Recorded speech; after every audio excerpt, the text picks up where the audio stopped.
Intro. Pleasantries. It's like, just say some stuffs. This is To Wit, a podcast for women in life doing tech. That's not the right intro. What's happening? It is now. I'm Melinda Smith. What's happening? I'm Kristi Campbell. I don't know what that music was. No. I'm the sick one. How are you? Well, I'm on Zencaster on a different computer, so I just assumed that the things are still there. But now that I think about it, those audio clips are on my hard drive of my other computer. Whatever, it's a new intro. Everyone's going to be like covering their ears, ready for like, and they're like, so there you go. Surprises to everyone, including me. Same. Do you feel like this has been, I saw a meme that said January has been the longest year ever. Yeah. It's only January 74th today. It is. I don't know if it's all the like, is it like this after every holiday season? Like, do we just forget every year? I don't know. I have a really bad habit of starting a job right about this time. So for me, yeah. Like I've done that the last handful of years. So it does definitely feel like January 74th today. I don't know. I was thinking about that actually, like right with winter. Like you were kind of ready for fall. You were a little over summer. Yeah, but then now fall's in this house. I know, but now you're ready again though. Because now it's cold. And perfect segue, even though you didn't mean to, we're having the air conditioning installed. Nuh-uh.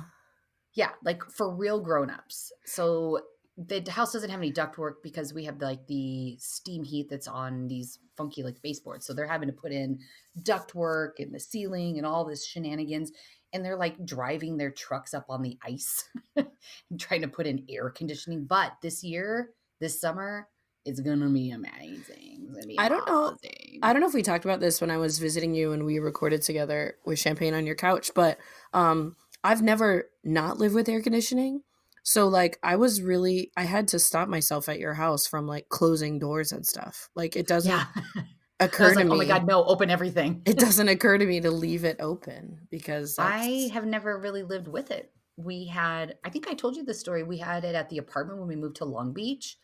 And we were like, oh my God, air conditioning. So we just had it on all the time, especially at night because we like to sleep cold with like lots of blankies. So then when we got our first bill, I called excuse me, PG&E, and I was like, I think we must have like a gas leak or something. Like this bill is outrageous. Is someone stealing our power? And they're like, wait, let's back up. Like honestly, I called to tell them that like something was out of hand. And they're like, I'm sorry, are you running the air conditioning? I was like, well, yeah. She's like, yeah, that's expensive. Oh my gosh. I love that so much. I can just totally see stealing our power as like a polar bear. You're like, this is free so nice. Cold air. Oh my God, it was so nice. That 1 month. Think about like the life before in apartments when you had like the heat.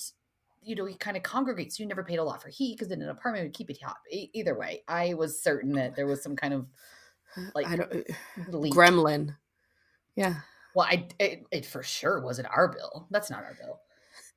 Who are these people? Maybe it's the last person who lived here. Can you imagine, like, you know how you get that comparison of like year over year what your usage is?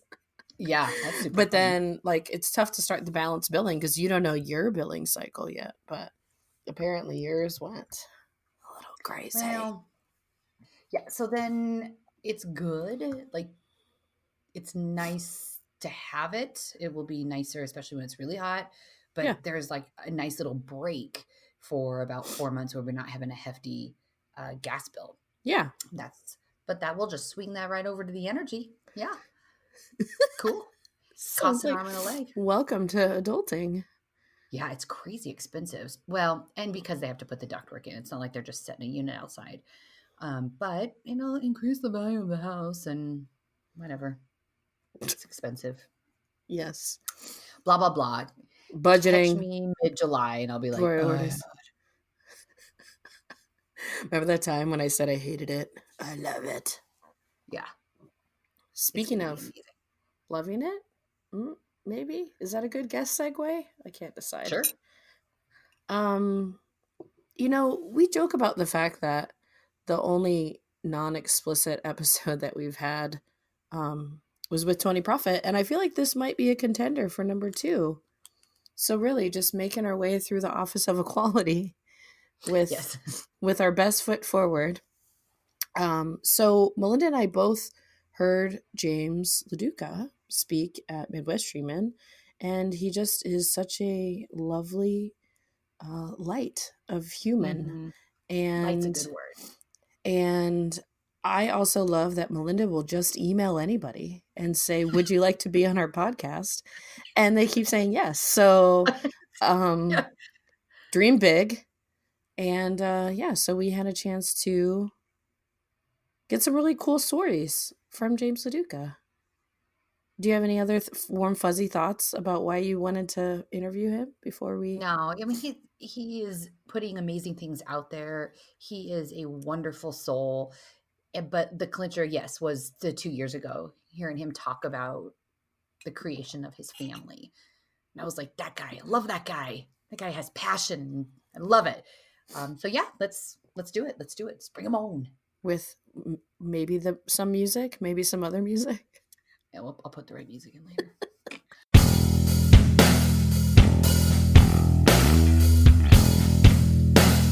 Well, welcome to the show. I'm so glad that you could make it. Wow, I'm thrilled to be here. Thanks so much for the invitation.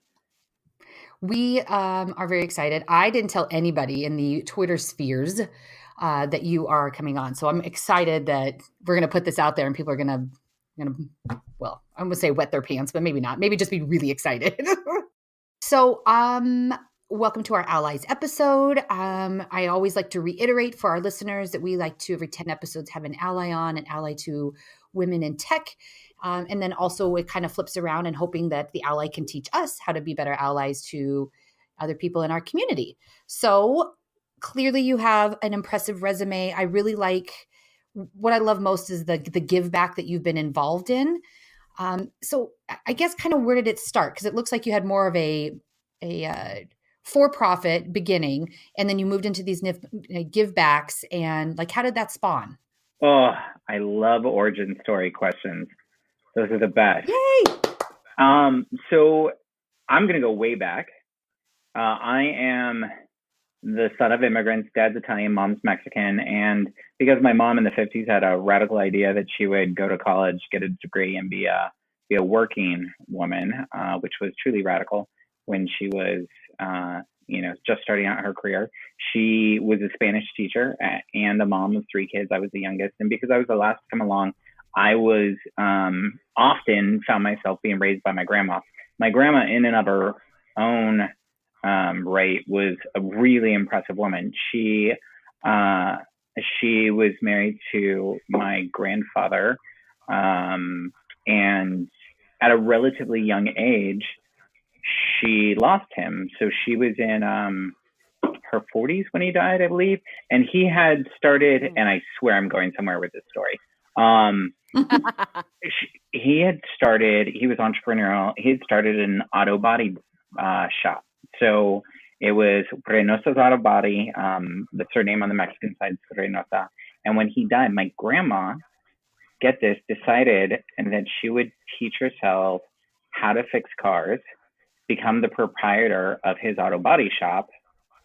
And I grew up from a very young age around my grandma in her auto body shop, her underneath cars, fixing cars, imagine in like a mechanic suit, a Mexican woman, grease all over her face, working hard for her family all day long. And she became well known in the community because she was one of the only female business owners at the time, and certainly the only Mexican business owner. And the thing that inspired me most about her was she would work all day. The auto body shop was in sort of let's call it a rough part of town. And it was directly across the street from a recovery center. And so it was not unusual for people to be sort of living on the streets or hanging out outside of the recovery center. And of course, most of those people were black and brown. So my grandma would work all day, and then as soon as she was done working, she would start cooking. And she'd just make these mountains of food.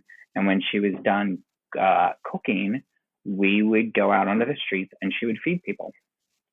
And from the youngest, they say from you're about 2 years old to when you're about 6, the things that you see in your life deeply imprint and sort of chart this path for the person who you will ultimately become. I think that's why we all end up spending so much time in therapies trying to reverse engineer what happened to us in our childhood.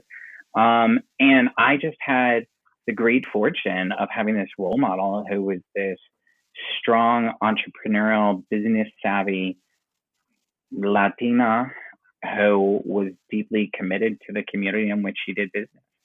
And that definitely imprinted on me, and I carried it all through life. And, giving back and making a difference and being mission driven in my work, was always my focus. And I started out in the private sector and then, transitioned to the not-for-profit sector. And even though that, that was some time ago, that was in the, 90s and early aughts. But what we're seeing now is that is so much the case. If you look around, and even some Salesforce research bears it out, there's 2/3 of the employees today say that they want to work for a company that's mission driven, that's got a purpose, that's got a higher purpose.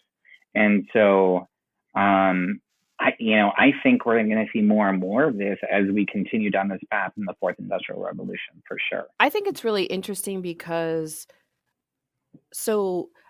obviously it's prevalent in the social aspects, right? That Mark is very driven in that way. And I think as a company, it's driven that way. Do you find that even, obviously you've been there about 2 years, and I think that's maybe when the equality team itself kind of started, and that emphasis, I think, really started. Do you think that there's still a lot of people internally that struggle with it? I guess it's easy to seem like it's all well and good and everyone loves everyone, right? But have you seen that pervade throughout? Because it's a huge company. It is. Here's what I see. I see, when I look at our core values, they truly embody a long-standing commitment to equality that really, really had its inception when Mark and Parker founded this company. So, when they were entrepreneurs just starting out 20 years ago with this vision for a cloud, they also embedded into the DNA of the company the idea that we would have a higher purpose. And they created the 1-1-1 model, which, if you're not familiar with it, is a pledge that Salesforce will give 1% of its product, 1% of equity, and 1% of its people to make the world a better place, to causes. And back then, they like to joke that wasn't much of a commitment because we didn't have any of those things. They were, but 20 years later at scale, it's had a transformational impact, not just on causes that the company and our employees care about, but also the culture of this company. So I see the roots of equality embedded since day one. And then you just sort of see the gradual evolution of our journey on equality. When women within the company who were leaders thought there might be some discrepancies with regard to pay, you had, Layla Seca talking to Cindy Robbins and Molly Ford saying, hey, this is something that if we believe in equality, if we believe in gender equality, and we want to trailblaze this path, like, we have to look at this and make this commitment. And the same is true when employees in Indiana saw that, their state was about to pass some very discriminatory and threatening language towards the LGBT community. Employees spoke out. And so you sort of see this constant evolution of what started almost 20 years ago now, and that ultimately continued to culminate and, eventually led to the realization of the Office of Equality, the hiring of Tony Profit, and the programs that we have helped embed throughout the business since then. I feel like that I'm sure that it's been out there with other companies, but Office of Equality, Chief People Officer, and I think now we have the of ethical, the Department for Ethical Use. Like I feel like they're kind of leading the path and will do good. You know, you if you make money, you can also do good in this world and do good for people out there and do good within too.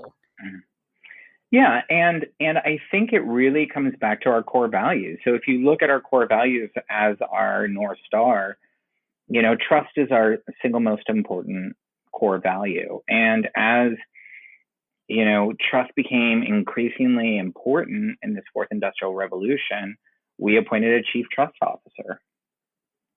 And as we began to see more transformational effective technology and the potential for that technology to worsen some existing inequalities, we hired a chief equality officer. And now you've got, especially within this last year, tech's really wrestling with this crisis of trust.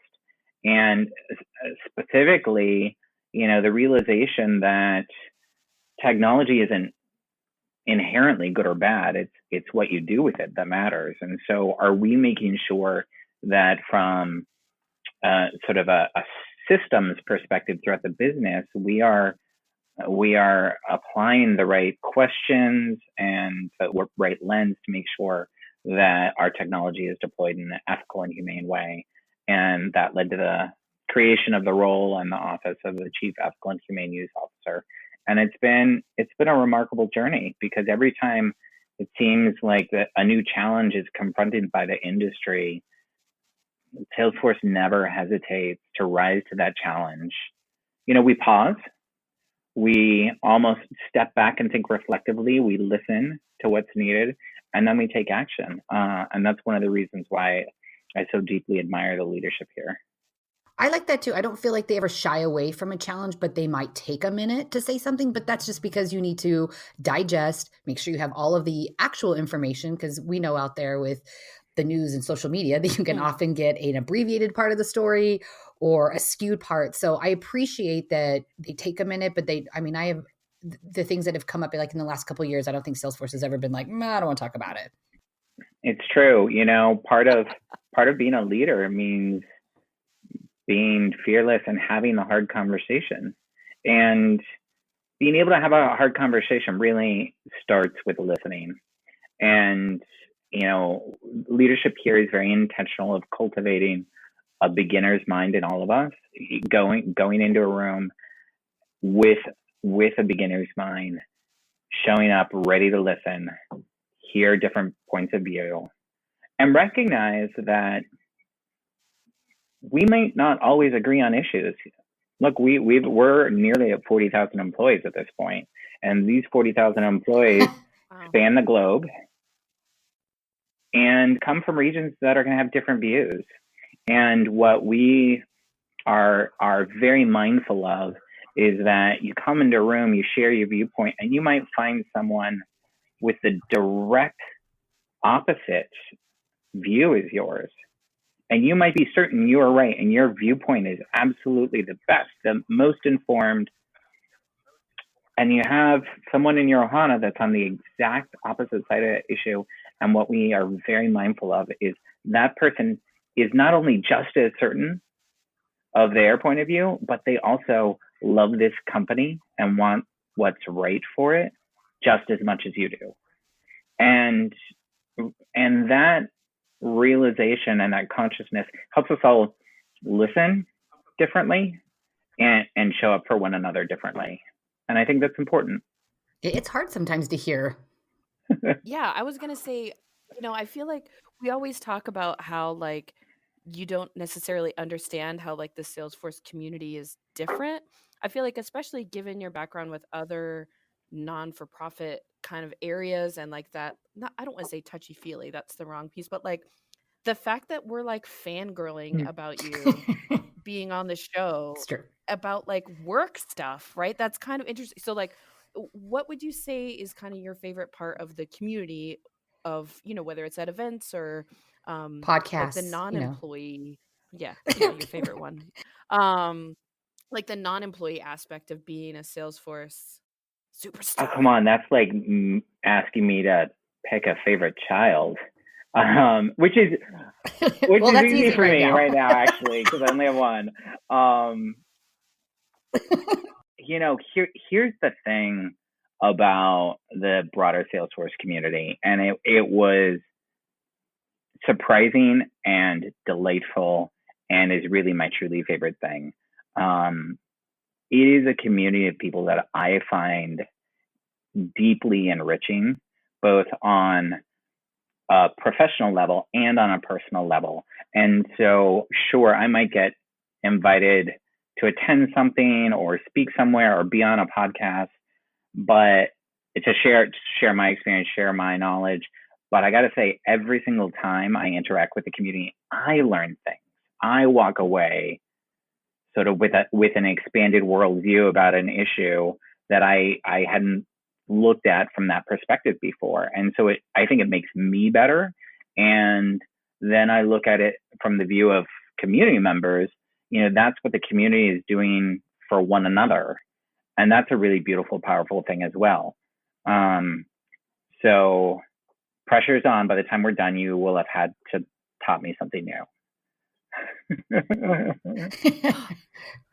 Okay, go. So the your speech. Let me. I podcast all the time. I swear. Kristi and I had the opportunity to see you speak in Midwest Dreamin' 2 years ago. Was that your first Salesforce speaking engagement? Because you were brand I was spanking brand new. spanking new. It was. It sure was. That was a wonderful story. I know that is a whole talk of in itself, but if you wanted to share with any of the newbies out there who don't know you, a little high level of your father, you being a father Oh, origin story. my father origin story. It's funny. There's a lot of convergence between my Salesforce origin story and my parenthood origin story, and that's because I found my way to Salesforce somewhat circuitously. I was working at San Francisco AIDS Foundation.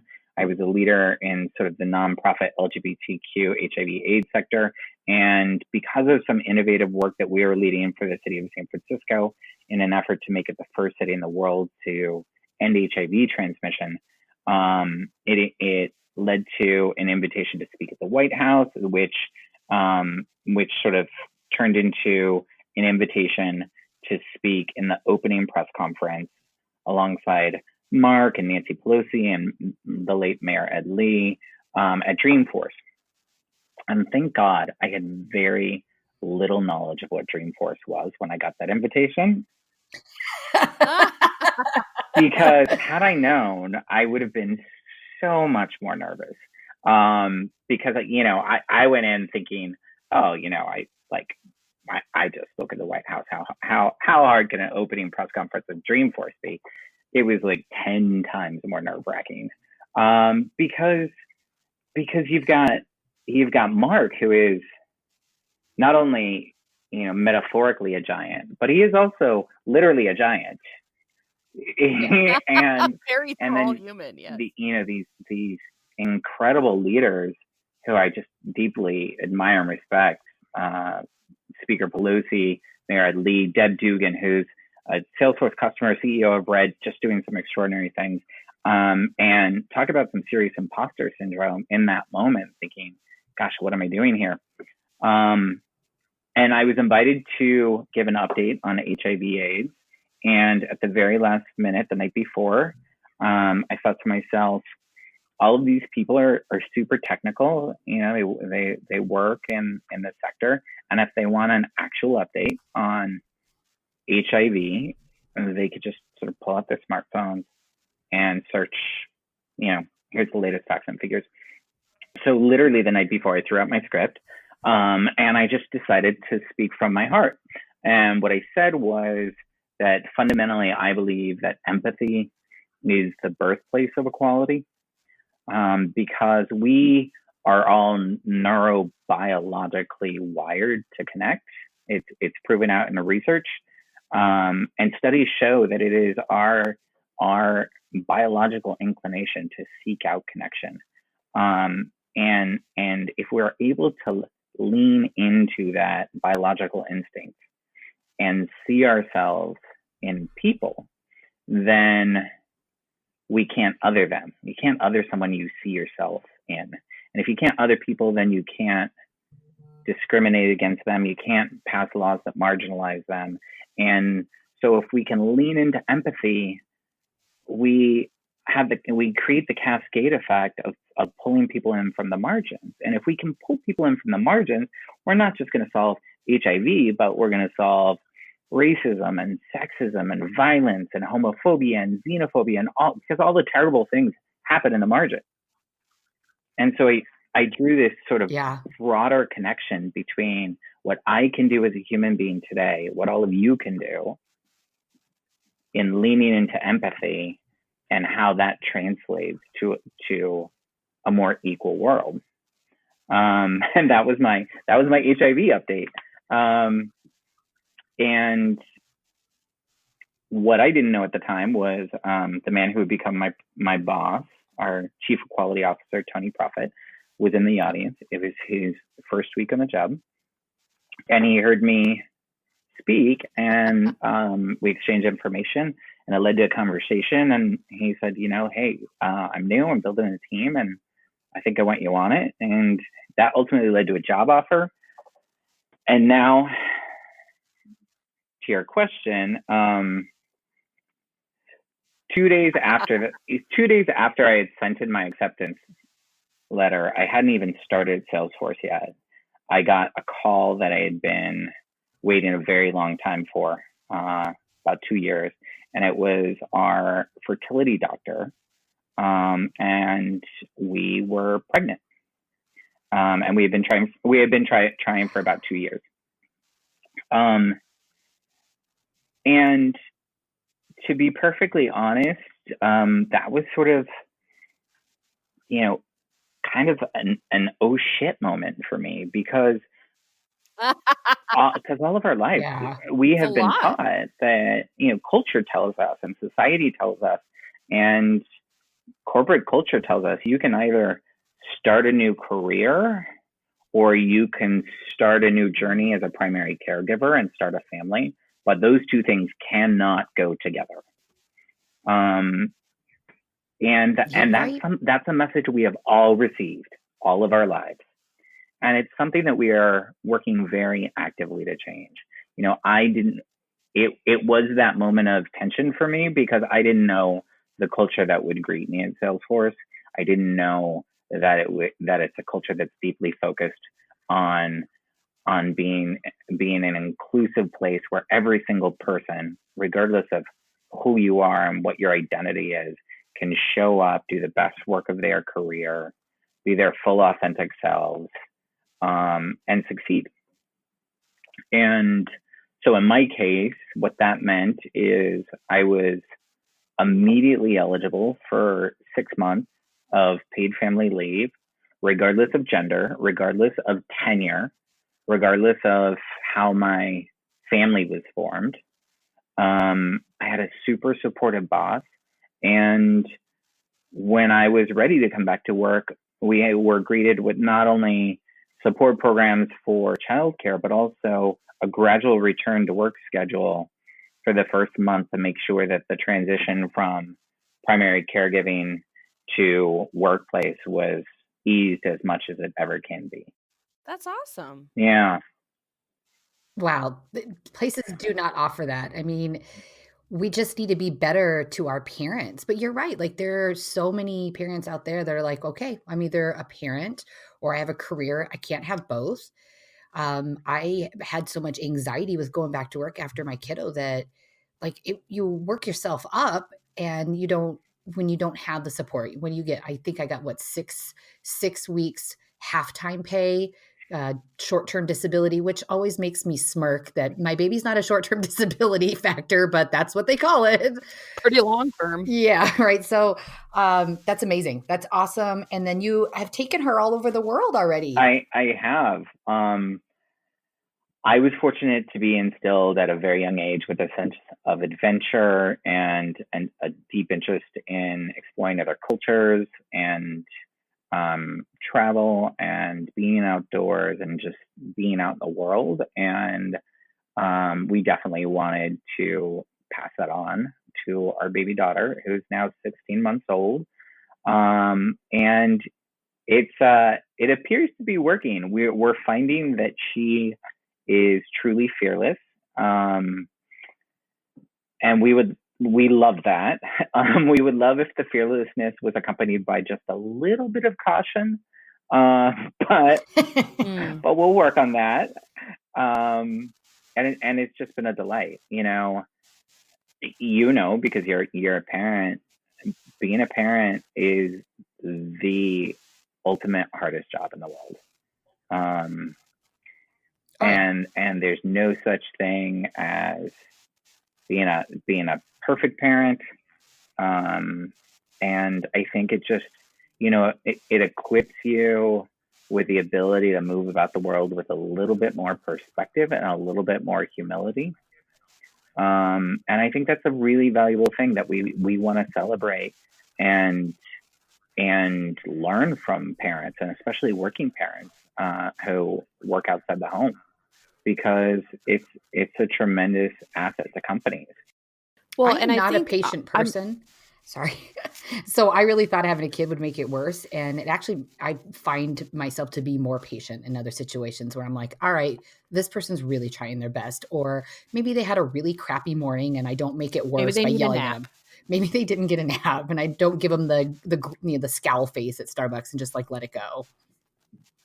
Oh, I was just going to say, I appreciate that. Of course, I'm not surprised based on what you've talked about with your origin, but a lot of the things you're thinking, I think, are very women focused, right? In terms of like a woman can't have a career and a child, right? And so I think it's as well as, of course, how involved you are, right? So I think that's a really interesting shift as well, with the fact that like both genders can be thinking about these things, and maybe it makes sense for 100 different reasons for the primary caregiver to be the father, and how that is evolving as well, I think is really great. I think we've made some great strides in gender equality, but there's work that remains. And I think one important message that we can't say enough is gender equality is everyone's job. It's, I get impatient and frustrated with, and it seems like it's happening maybe a little bit more often with men who preface a statement about gender equality with the caveat of, well, because I'm a husband, or because I'm a daughter, or because I have daughters, or because, I have a relationship to a woman, I'm standing for gender equality. We need to stand for gender equality, because gender equality is as good for men as it is for women.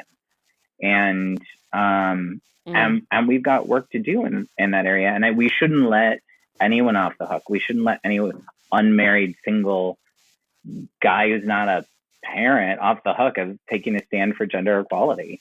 As long as, let's take family leave as an example. As long as we continue to treat men and women differently in our family leave policies, we are indirectly reinforcing super outdated notions and stereotypes about what it means to have a career, to be a primary caregiver, to sacrifice. And we can't do that anymore. The time is overdue for equalized family leave. The time is overdue for equalized approach to representation of genders in the boardroom and in leadership and, in all positions throughout the company. That's true for women. That's true for people of color. That's true for LGBTQ people. And I think one of the really beautiful things about being LGBTQ is that I am intersectional by virtue of being LGBTQ. Allyship was never optional for me. I'm an LGBTQ person. I am a Latino. I am by definition intersectional. So, all my life I've been showing up in rooms of LGBTQ people, but it's been a very diverse room. Showing up in rooms of Latino community, it's a very diverse room. And showing up for my people has meant being an ally. And through time, what I've learned is my journey has become less about me and more about we. And I think the single greatest thing you can do to make an impact is to go from me to we. My challenge to everyone, especially all of us who feel like we are come from some underrepresented group, is to be a multiplier. Sponsor a young person from an underrepresented group. I think when I made the shift from, well, where's my sponsor and where's the person who's helping me out, and being sort of more about me earlier in my career, to being like, wait, I can make a difference for someone right now. It's not about what someone else is doing for me. It's what I can do for tons of people. And when you can make that shift from going from me to we and be a multiplier and sponsor young people, if everyone were to do that, it would have a transformational effect on the rate at which we get to representational equality. Well, and I think a lot of what I've heard you say is about, like, honestly, like stopping to think about things, right? And really just, questioning your experiences, or just like you kind of said about Salesforce, right? Pausing and thinking about, why do I think those things, right? Or what could I do differently? Because sometimes it's not that you don't want to, or that unconscious, like you say, there's things that are reinforcing those unconscious biases. And like, do I really feel that way, or like that thing, or like care at all, really? Right? Does it impact me at all? James, do you have any like passion programs or organizations that you're loving right now that people could get involved in? Or like you said, like sponsoring a kiddo, like if you don't know how to begin, like what could people do to start the process, being more involved or giving more to their community? What I love about the Salesforce platform, which is 111, is that employees can use their volunteer hours to get involved in causes that they care deeply about. I believe that philanthropy and community involvement works best when it's mission and passion driven by the individual. And so rather than, sure, I have orgs that I love, that I deeply respect, because they align with my personal V2 mom. If you're a newbie and you don't know what a V2 mom is, it's our sort of goal planning process here at Salesforce. And maybe if you haven't done one yet, you could do a different podcast on V2 moms, because I think everyone should have a personal V2 mom as well. And so they are. And so awesome. I have my set of orgs that I love. But I would encourage a more reflective journey for everyone who's listening. Like, what are your passions? What gets you fired up? And then look for orgs that are either in your community or available online that you can get involved in, that will excite you. Because, I mean, let's be real. Giving back and in the community and volunteering is normally done on our personal time. And if you're going to be giving of yourself on personal time, it better be about something that fires you up. Because if it isn't, time's too precious. Don't waste time on a cause that isn't, gonna make you feel like you're making a difference and contribute to your overall wellness. Especially when you have to choose to do the thing, or, sit on the couch, or, do relax, right? Like if you're choosing something over your, like you say, your personal relaxation time, then yeah, it's got to be I've important. done that before, though. I think I've jumped into some suggested by someone else kind of orgs and felt meh about it. But like I found the one in LA with the Women in Transition Project, and I fell totally in love. And it's totally different. Like you can have all my time, all my resources, whatever you need from me. Like I'm there, and it does make sense. Like I think I've done other things that, I mean, they were impactful, but not when you really feel passion, because you're like, what can I do to change, or what can I do to help you move forward? And I got a text from the director yesterday. I've been gone for 2 years, so it does make a difference, to be in line with what makes you. Well, and that's not to say that other people's suggestions might not help you find the thing that you don't realize is a big deal for you, right? So I don't want to, make it seem, oh, I'm not doing that because it's not my favorite thing, right? But like, I think it certainly can be a way to get started. But like you say, from a, that period of time when everyone does something in December, Thanksgiving time, right? Like that, if you're trying to find something that you're gonna, continue, that is, Yeah. it's got to speak to you. So I like that we all agree. This is great. Decision made. No, I'm just kidding. Thank you very much for all of your insight. This is the part of the show that we typically like to ask our guests in your tenure, in their 2 years working in Salesforce, kind of your biggest mess up. Now, I don't know in your role if you would have one like I created 1,800 duplicates the other day. Super fun. In a production org at crunch time for taxes. So, I mean, of course, it should always make sure that it's at least crunch time in production. Yeah. So we just, we kind of like to make it a little haha at the end. If you have something that you're like, oh yeah, those were my first days. I called Mark Mickey for like a week or something. I mean, there's something that I, within the last 6 months, have been reflecting on. And it was trying to come back from family leave, as the same person I was before I left.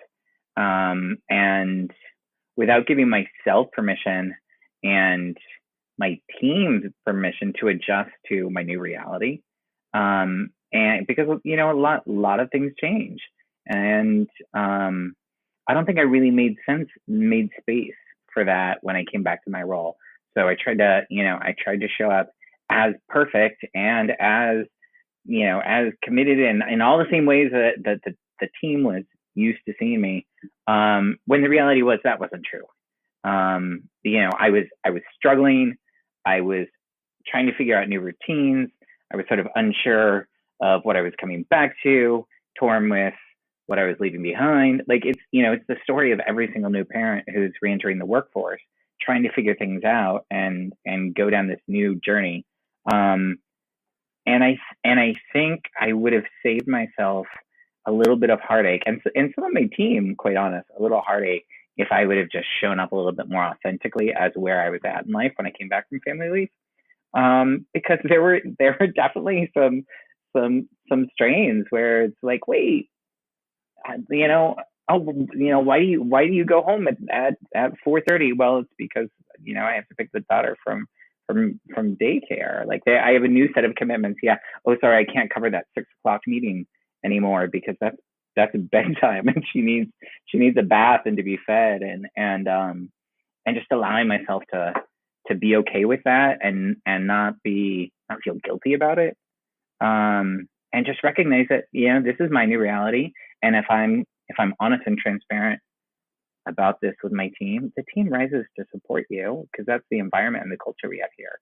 And I don't think I allowed myself that space or the team that space. And so that was a big learning moment for me. And it's not as goofy and as fun as like, oh, I accidentally BCC'd the whole org on something. But it is something that's very top of mind that I'm trying to build into how I show up as a working parent now. Where might we see you next showing up as a working parent in the Salesforce space? Well, any shameless plugs I just that you need learned that I will be speaking at the Allies dinner at the Witness Success Conference, which is super, super exciting. Mm-hmm. And so if you don't know about the Witness Success Conference, check the Google and sign up, get yourself registered. It's going to be a really awesome time. Yes, nothing like a weekend in Nashville this year. Hey, is that where does Dolly Parton live in Nashville? I feel like she's. We need to look into that. Somewhere in Tennessee, somewhere in the state. We might need to do a field trip to Dolly Parton. It's like Dolly land. All right, bookmark that. We'll come back to it. It's in Pigeon Forge. Pigeon Forge. As a mixed race Latino gay kid, I don't know that I need to go to Pigeon Forge. Be interesting to see who we meet there. But we'll see. And so you'll be speaking then. Are you going to attend Dreamforce and we'll see you running around? Oh, of Or course. maybe Trailhead Now that DX? you Of know course. that it's Wouldn't miss it. super huge. Yeah. I mean, Yeah. it's I mean, the event of the before we year. let you go, I do feel like we need to confirm that you learned something. I don't know what you might have learned. I mean, you just learned where Dolly is. Oh, I yes. also Did am a we teach you third something? child. That's an interesting fun fact. Dollywood? I learned that there is a certain grace in dealing with technical issues that the two of you do marvelously. Yeah. We have them all the time. We've gotten used to it in the last 2.5 years. It's perfect. Is your mic Sure. working? No. Mine's not working either. They're like, man, we'll figure it out later. Perfect. That's right. It's a podcast. Yeah, right. James, thank you so much. And it was truly a delight. Thank you for coming on the show. Kristi, Melinda, thank you both. You're such an inspiration. I love your leadership and the also your leadership style. You do it in such an inclusive and fun way. So thank you both.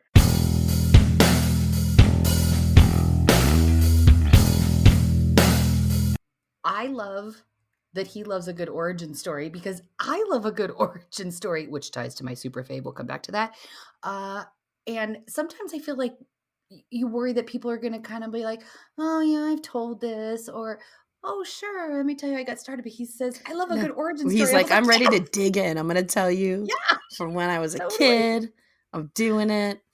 I like the idea of less about me, more about we. Like, I think it's really easy to, in this political climate, in this, Facebook climate, I guess, right? It's really easy to surround yourself with people who think like you, look like you, the same people you've always known, like that kind of a deal. And really just, finding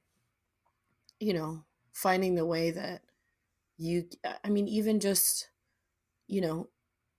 talking about some of these things with somebody. Like, it doesn't have to be marching, right? And like do just like ways you can have a smaller impact that's authentic to you, but that still is kind of making sure you're stretching your wings out there in the world a little. Yeah, and like his story about, when is it that you stop accepting help, or you stop needing it and giving it back? Because we all need to lift each other up in any way, shape, or form. We've all needed to be lifted up, but like noticing that shift when it's like, okay, cool, I'm good, I'm at a good place, whatever that means, personally, financially, career wise, and now it's time for me to shift that in a way that's authentic to you. Absolutely. And he's going to speak at Witness Success. I'm really excited about that too. Oh, when is that, Melinda? That is July 26th and 27th of this year, 2019, in Nashville, Tennessee. Is that is that just for women to go to? Absolutely not. It is for women and allies and all friends alike. Okay. And we are opening the call for speakers Friday, February 1st. Nice. January 754th. Yes. I like it. Our team, can I just tell you how great our team is this year? Like, we're finally finding our stride. So this is year 3. So some of the quirks and kinks are a little bit worked out, and it's easier to say, yep, we've done that. Nope, that doesn't work. Let's not go down that path again. Let's streamline this. So it's working really well. And we've got some new people on the team, and Amy's crushing it with sponsorships and like building She sends me automated dashboards of where we are. Do you realize so much? I'm pretty sure I tweeted this actually, because we're in year 4 for Southeast Dream-In. So like, I totally know what you mean. But yeah, Stephanie set up the dashboards, and again, that's literally what we do in life. But like, for some reason, it's like stopping to take the time to do it for yourself, for your own volunteer event. Right. So that's true. I've never actually needed to consume actual data pertaining to my life via a dashboard. It's delightful. That percentage, that gauge, is life. When you get in the green and you're like, yeah. Life. You're like, oh yeah. Yeah. So rock it out. Oh yeah. Dashboards. Oh yeah. Lightning. Oh yeah. Oh, okay. Man. You're hi. No. Hi. Yep, I did that. Hey. So, people, I don't know where I was going with that. Actually, I have nowhere. Mm, I was I gonna see. try and make a segue How does that make you feel? to my super fave. Melinda, I have not been feeling great. I have been Get a bit of the crud. sore throaty. It's my turn with the crud. And my lovely roommate bought me some honey for my throat. And I was reminded that I have this tea called Tension Tamer. I may have actually talked about it Good stuff. before, but it's back on my radar. And I actually had it at my therapist's office, and I was like, what is this? I like it. Um, Why do therapists have such great I teas? usually Mine has like 75 choices. I It's usually drink amazing. iced tea all the time, but hot tea is better for my throat. And It is. yeah, so that's as exciting as my super fave has been this week. It's been a good week though. It's been a weird week where I feel like I've been productive and yet I still leave work feeling like I didn't do anything. But like I've done Yeah. some important things. I don't know, but it's been good. But more things come in. Well, no, my manager said like I turned the week around for her, so I'm like, okay, clearly I'm Oh, doing all right. wow. So I'm gonna That's go home now huge. and That's have a some major tension tamer compliment. That's tea. your super fave. That's I amazing. would like to hear your story that you alluded to earlier. uh, yes. So, just for context here, we are recording about a week after our interview with James, just because life. So, January 31st is when I got engaged. So, 9 years ago today. So, Josh and I were reminded that by Facebook because it's fun like that. And our fun story is we he had to be out of town for Valentine's Day. I think that was supposed to be like kind of like what he wanted to do. So I had just moved in, maybe a few weeks before. Like we'd already known that we were kind of on this path. So he was like, I'm gonna make you an early Valentine's dinner at the house. So I mean, our house was tiny. Like we had a little duplex, and I think it was a total of 900 square feet, but that Mm. included some weird little teeny tiny basement. So it was like 660 up top. So he had to like borrow a table from a friend. There was like a front room and a kitchen. There was like not a sitting area. There was no, dining area. So he borrowed a table, cooked dinner. We had a lovely dinner at the time. We had a dog, and he's like, I'll clean up if you go walk the pup around the block. And I was like, cool, yep, no problem. So I go and walk the doggy around the block, and I come inside and I don't see him. And I was like, where is he? And there's a little post-it on the remote that says play me, which is cute, right? But of Mm-hmm. course, I'm just like, babe, Josh, do you want me to wait for you? Hey, do you now again, 660 square feet, like there's nowhere to hide. So I hear from behind a door, oh my God, just hit play. Like, okay, I'm sorry. So I hit play, and he had gotten photos from like, because at this time we've known each other for like 17 years now. So at the time we'd known each other for about 10. We had mutual friends. We spent time together. We liked each other. So he'd gotten a whole collage of photos and put this like slideshow together to a song that was like the chorus was like maybe she'll say yes. It is a Paulo Nuti song. I can't remember the artist's name. But basically like maybe she'll say yes. And I was like, oh my God. Oh my God. Oh my God. Oh my God. So as we've talked about before, when I'm uncomfortable, I'm super awkward. Like so he comes around the corner like smiling, and I awkwardly hug him because that's what I do when I'm super uncomfortable. I'm gonna just put my body on it. And I was like, hey. And so then he got down on one knee and he proposed. And I tried to like hug him in the one knee thing because I was awkward and uncomfortable at first. And so yes, so of course then I said yes. And it's just him and I.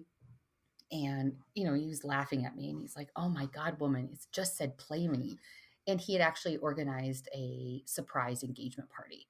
So we're sitting out on our patio. having a congratulatory or a celebration drink. And he's like, hey, why don't we go over to, one of our favorite bars? And I was like, okay. Like, I thought we were just hanging out, but sure.